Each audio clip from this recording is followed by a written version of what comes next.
Një ngjarje tragjike ka tronditur qytetin e Brestit në Francë, ku një çift shqiptarësh u gjeti i vdekur në banesën e tyre të njëjtën pasdite.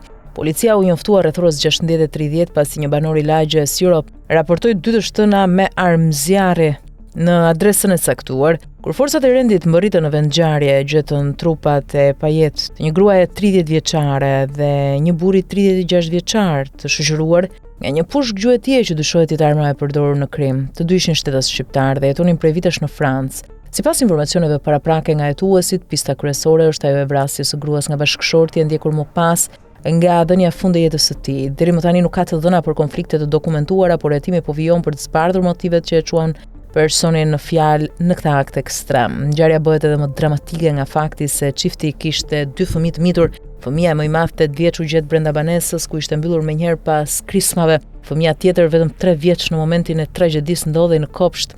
Autoritetet franceze po kujdesen për ndihmën psikologjike e sociale të fëmijëve, ndërkohë hetimet vijojnë për të konfirmuar dinamikën e plotë ngjarjes, ndërsa komuniteti lokal mbetet i tronditur nga tragjedia që i mori jetën çiftit të ri shqiptar.